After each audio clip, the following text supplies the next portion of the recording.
Hello everyone, John Finley and Kevin Coyle, Valentine's Day 2017 market update.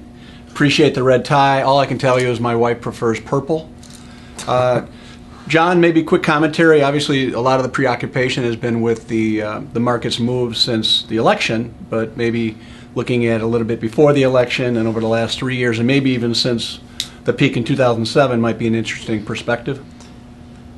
Well, yeah, it's better to take a long-term perspective. There's so much focus on day-to-day that if we look back before the financial crisis, we see that the market's really up only about 7% annualized since that time.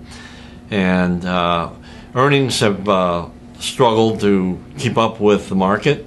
But now we're at a point where actually it's gone the other way. Now earnings are getting a little bit ahead of the market. Well, that was actually prior to the election. You had a little bit of a bounce. I mean, because you look at maybe going back calendar year end 2013 and comparing that to maybe February of 2016, the market was largely flat.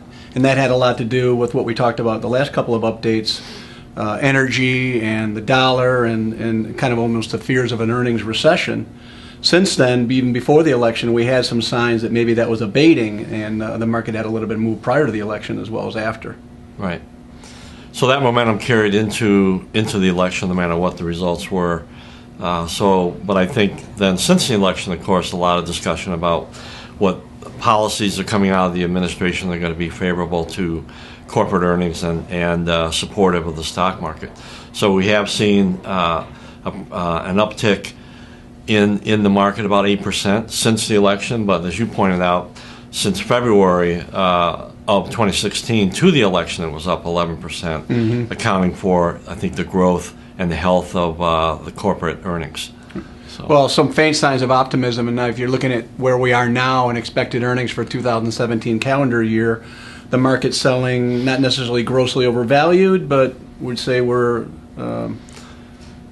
it's imputing a lot of future earnings into the current price-earnings ratio on those valuation metrics, are showing a bit of exuberance on the part of equity investors, but we still have to see how those policies actually play out, and I'm talking about things like tax cuts and deregulation and that are supportive of corporate profitability. So we have two kind of things that are baked into the market maybe already, some of the anticipated improvement in earnings as well as some of the policy changes.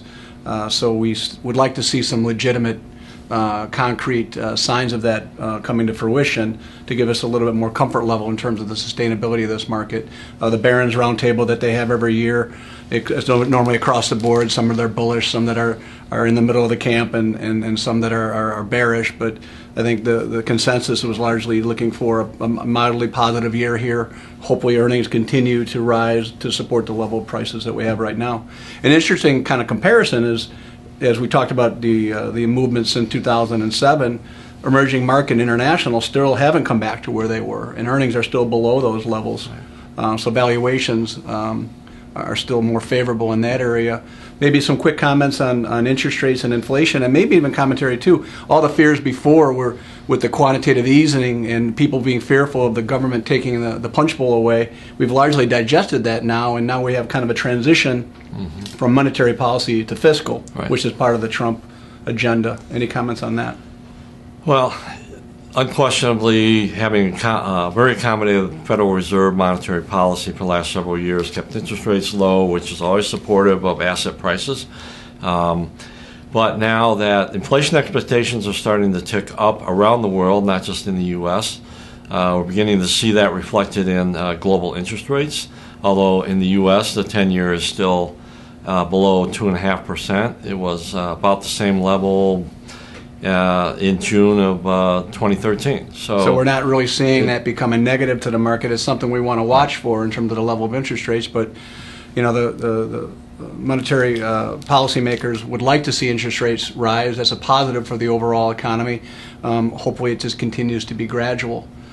So we'll look for hopefully some productivity growth, some legitimate earnings traction, and hopefully a gradual rise in interest rates would be our hope on Valentine's Day 2017 as we move forward through the rest of the year. Until our next market update, we're seeing the sunshine here in Chicago, so enjoy.